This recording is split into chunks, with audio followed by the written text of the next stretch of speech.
नमस्कार मंडळी, मी रुपाली तुमचं पुन्हा एकदा खूप खूप स्वागत करते आजच्या एका नवीन ब्लॉगमध्ये। आय होप तुम्ही सगळे मस्त असाल आणि स्वतःची काळजीसुद्धा घेत असाल।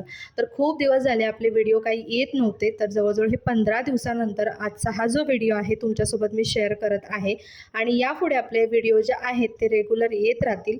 जेवढं शक्य होईल तितक्या लवकर मी व्हिडिओ अपलोड करण्याचा प्रयत्न करणार आहे। सो म्हटलं चला आपण रक्षाबंधनच्या निमित्ताने हा व्हिडिओ जो आहे तो शेअर करूया। तर इथे तुम्ही बघू शकता की माझं जे आहे ते क्लिनिंगपासून स्टार्ट झालेलं आहे। तर या दोन ज्या मार्बल आहेत, जुन्या घरामध्ये आमचा जो मार्बलचा देवारा होता, तर त्याच्या ह्या साईडच्या दोन मार्बल लाद्या होत्या, ज्या मी घेऊन आलेली आहे आणि त्या क्लीन करून घेत आहे। आणि याचा उपयोग मी यासाठी करणार आहे की देवारा जिथे आपण ठेवतो त्याच्यासमोर मला रांगोळी काढायला फार आवडतं। आणि या मार्बलच्या साह्याने म्हणजे याच्यावरती, या मार्बलच्या वरती छान अशी दररोज मी रांगोळी काढणार आहे। तर एक देवाराजवळ घरामध्ये आणि एक बाहेर जिथे आपण उंबरठ्याजवळ रांगोळी काढतो तर तिथे ठेवणार आहे। उंबरठ्याच्या समोर जर रांगोळी काढली तर लोळत खराब करतो, त्यामुळे या मार्बलवरती काढून तिथे मी दिवा लावणार आहे। त्यानंतर आता रक्षाबंधन आहे, सो त्यामुळे काही दिवसांपूर्वी ही जी पितळेची पूजा थाळी जी आहे तर ती मी घेतली होती, तुमच्यासोबत शेअर करायचं राहून गेलं होतं। तर इथे तुम्ही बघू शकता खूप अशी सुंदर पितळेची थाळी घेतलेली आहे। तर आधीची जुनी थाळी जी होती मी प्रज्ञेच्या बारशाच्या वेळेला घेतली होती, तर ती थाळी जी आहे तर ती मी दिली आणि त्यानंतर इथे नवीन घेतलेली आहे। आणि तुम्ही इथे बघू शकता छान असं मी नावसुद्धा टाकलेलं आहे। तर नाव टाकण्याची जी भांड्यांवरती परंपरा आहे तर ती जवळजवळ आता जातच आहे। कोणी आता सहसा भांड्यांवरती नावं वगैरे टाकत नाहीत, त्यामुळे मी आवर्जून इथे नाव टाकलेलं आहे, आरंभाचं नाव टाकलेलं आहे। आणि तर आरंभाच्या नावाचं हे पहिलं घरामध्ये भांडं असणार आहे, सो ते टाकलेलं आहे। त्यानंतर इथे थोडंसं ना बेसिनच्या खाली थोडंसं क्लिनिंग करायचा विचार केला। आणि हे बास्केट जे आहे तर हे तुमच्यासोबत शेअर केलं होतं, मी संडे मार्केटमधून घेऊन आली होती। तर हे बास्केट मी बेसिनच्या खाली हँग करण्याचा विचार केला आणि या बास्केटमध्ये मी वेगवेगळ्या प्रकारच्या पिशव्या किंवा हात पुसायचे नॅपकिन्स किंवा इतर जे क्लिनिंगचे नॅपकिन्स वगैरे आहेत तर ते सगळे मी इथे स्टोअर करणार आहे। तर आधी मी ना इथे अधेसिव्ह जे हुक आहे तर ते लावून घेतलेलं आहे आणि त्याच्यावरती हे बास्केट जे आहे ते हँग करणार आहे। जेव्हा मला पाहिजे तेव्हा मी बास्केट काढून क्लीन करून सगळ्या गोष्टी व्यवस्थित ठेवून पुन्हा तिथे हँग करू शकते। तर अशा प्रकारे तुम्हालासुद्धा जर कुठे काही गोष्टी हँग करायच्या असतील म्हणजे ठेवायच्या असतील आणि त्या दिसू नये असं वाटत असेल तर अशा प्रकारचे बास्केट तुम्ही बाजारातून घेऊ शकता। हे मी लोकल मार्केटमधून घेतलं होतं आणि अगदी 50 रुपयाला हे मला बास्केट मिळून गेलं होतं आणि खूप सुंदर आहे। याच्या क्यूटनेसमुळे हे मला फारच आवडतं। त्यानंतर इथे एक अशा प्रकारचं ऑर्गनायझर जे हँगिंग होतं, आधीच्या जुन्या किचनमध्ये तुम्ही पाहिलं असेल तर 2 कप्प्यांचं होतं। तर मी एक कप्पा कट केला त्याला आणि खालचा कप्पा जो आहे तो खराब झाला होता, सो तो कट केला आणि एका कप्प्याचं हे ऑर्गनायझर मी किचनमध्ये पुन्हा हँग केलेलं आहे, ज्यामध्ये काही छोट्या मोठ्या गोष्टी मी ठेवू शकते। आणि आता इव्हनिंग झालेली आहे, तुम्ही बघू शकता। तर आता दिवाबत्तीचा वेळ झालेला आहे, सो दिवाबत्ती वगैरे मी जी आहे ती करून घेते। आणि सकाळ संध्याकाळ दिवाबत्ती करणं हे माझं फेवरेट अशी गोष्ट आहे, काम म्हणू शकत नाही, कारण देवाची पूजा करणं हे कोणतंही काम नाही आहे। तर ही गोष्ट आहे, माझी आवडती गोष्ट आहे। तरी ते पूजा वगैरे मी करून घेते, त्यानंतर मग मी स्वयंपाकाला लागणार आहे। आणि जसं की मी म्हटलं की रक्षाबंधनच्या निमित्ताने हा व्लॉग तुमच्यासोबत शेअर करते। सो आज आहे रक्षाबंधन, तर त्यानिमित्ताने हा व्लॉग शेअर करते। तर स्वयंपाक वगैरे करून घेणार आहे आणि त्यानंतर तोपर्यंत भाऊसुद्धा माझा येणार आहे रक्षाबंधनसाठी, तर त्याला करणार आहे। आणि दोघांनाही सुट्टी नाही आहे, त्यामुळे एक जो आहे तो आज येणार आहे आणि एक भाऊ जो आहे तो नेक्स्ट म्हणजे 1-2 दिवसानंतर म्हणजे बुधवारी येणार आहे। सो त्यासाठी म्हटलं चला आपण स्वयंपाक वगैरे करून घेऊया।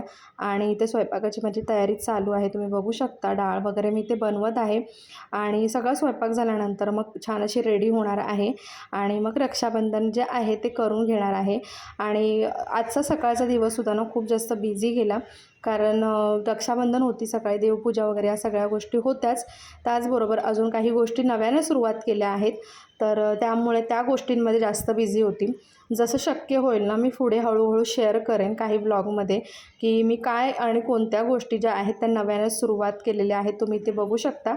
मी याचा स्वयंपाक जो आहे तो जवळजवळ आवरलेला आहे, भाजी वगैरे बनवत आहे आणि आता पटकन अशी मी रेडी होऊन घेणार आहे आणि मग भावाला ओवाळून घेणार आहे, राखी बांधून घेणार आहे। तर तोसुद्धा ऑफिसवरून डायरेक्ट आला होता, त्यालासुद्धा सुट्टी नव्हती, तर तो सुद्धा डायरेक्ट ऑफिसमधून आला आणि दुसरा जो आहे तर तो 2 दिवसांनी येणार आहे.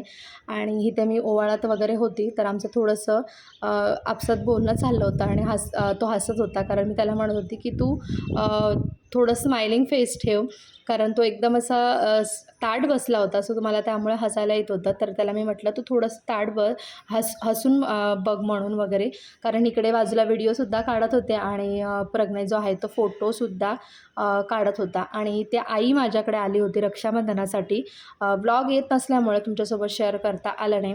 आणि त्याच्यानंतर तो जेवून आईसोबत गेला घरी आणि मग आम्ही आलो ताईकडे. तर ताईकडे आमच्याकडे दरवर्षी रक्षाबंधनाचा प्रोग्राम असतो, सगळ्यांनाच माहिती आहे. आधीसुद्धा खूप साऱ्या व्हिडिओमध्ये शेअर केले आहे. रक्षाबंधनाने भाऊबीज जे आहे ते ताईकडे एकत्र सेलिब्रेट होते. सगळे भाऊ बहीण जे आहेत ते एकत्र तिथे जमा होतात आणि रक्षाबंधन करतात. तर मी थोडी लेट पोचले होते, त्यामुळे बाकीच्यांचं रक्षाबंधन झालं होतं. तर ताईने मग इथे प्रज्ञेला, लोलोला आणि मग ह्यांनासुद्धा राखी बांधून घेतली. त्यानंतर हा जो व्लॉग आहे तो नेक्स्ट डेचा आहे. तिथे आम्ही ताईकडे जेवण वगैरे करून मग आलो आणि हे दुसऱ्या दिवशीचं, कारण प्रज्ञाची आणि लोलोची दीदी जी होती तर ती ऑफिसला गेली होती त्या दिवशी, सो त्यामुळे तिला काही राखी बांधता आलं नाही दुसऱ्या दीदीला. तर मग ती दुसऱ्या दिवशी तिने संध्याकाळी रक्षाबंधन जे आहे ते केलेलं आहे, तुम्ही ते बघू शकता. तर लोलोसुद्धा तिच्यासाठी चॉकी घेऊन आला होता आणि तो खूप जास्त एक्सायटेड होता दीदीला देण्यासाठी, तुम्ही ते बघू शकता. आणि त्याच्यासाठी ना ह्या गोष्टी नवीन नाही आहेत. हे तिचं तिसरं रक्षाबंधन आहे, पण दुसरं रक्षाबंधन आहे सॉरी. तरीसुद्धा त्याच्यासाठी खूप जास्त एक्सायटेड गोष्टी आहेत, त्याला मज्जा वाटते या सगळ्या गोष्टींची, तुम्ही ते बघू शकता. आणि छान असं त्याने दीदीच्या पायासुद्धा पडला आणि त्याला राखी प्रचंड आवडली. तर तो दाखवत होता डोरोची राखी, आणि हल्ली त्याला ना डोरोमॅन कार्टून जे आहे ते फार आवडतं. तर मग राखी वगैरे बांधली आम्ही. त्यानंतर मग आम्ही आलो मूर्ती बुक करण्यासाठी, कारण गणपती बाप्पाने याला फारच कमी दिवस राहिलेत आणि आमचं मूर्ती बुक करण्याचं राहून गेलं होतं. सो आम्ही सगळेजणं, दीर, जाव, मुलं, मिस्टर आणि आम्ही सगळेजणच मूर्ती बुक करण्यासाठी आलो. आणि जवळजवळ सगळ्या मूर्त्या ज्या आहेत त्या बुक झाल्या होत्या, ज्या ज्या आम्हाला आवडत होत्या.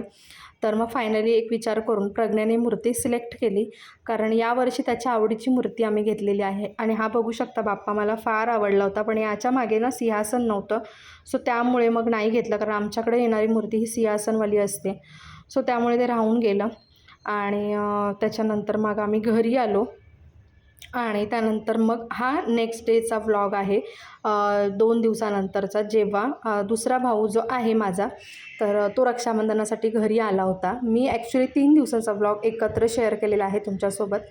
आणि ते बघू शकता, तर भाऊ, वहिनी आणि भाची तिघंही आले होते, कारण भाची जी आहे ती प्रज्ञेला आणि लोलोलासुद्धा राखी बांधते, सो तिला स्कूलला सुट्टी नव्हती. तर त्यामुळे मग बुधवारी संध्याकाळी ती लोकं सगळे आले आणि लोलोची इथे गडबड चालली होती, तुम्ही बघू शकता. आणि तेव्हा माझा भाऊ जो आहे तो माझ्या मागचा भाऊ आहे, तर त्यालासुद्धा रक्षाबंधन केली. आणि इकडे लोलोचीसुद्धा रक्षाबंधन चालू होती. दीदी त्यांची जी आहे ती राखी बांधत होती आणि लोलो सगळं ऑब्झर्व करत होता. आणि दीदीने बघा पायासुद्धा प्रज्ञेच्या पडली आणि प्रज्ञेसुद्धा पडला, कारण या गोष्टींना आपण मुलांना लहानपणापासून जर शिकवल्या ना तरच मुलं सगळ्या गोष्टी करतात. त्यानंतर मग लोलोलासुद्धा राखी बांधली आणि अशा प्रकारे आमचं जे रक्षाबंधन सेलिब्रेशन आहे ते छान असं सेलिब्रेट झालं. तुमच्यासोबत 3 दिवसाचा व्लॉग शेअर केला. मग त्याचबरोबर बाप्पाची मूर्ती जी आहे तीसुद्धा आम्ही बुक केली. तर कुठली मूर्ती तुम्हाला आवडली आणि कसं वाटलं आजचा व्लॉग हे सुद्धा मला कॉमेंट सेक्शनमध्ये जरूर सांगा. आणि यापुढे आपले व्हिडिओ जे आहेत ते कंटिन्यू येत राहतील. यापूर्वी व्हिडिओ आले नाही त्यासाठी मी खरंच मनापासून सॉरी बोलते. काही गोष्टी असतात त्यामुळे आपल्याला सगळ्याच गोष्टी शक्य होत नाही. आय होप तुम्हाला आजचा व्हिडिओ आवडला असेल.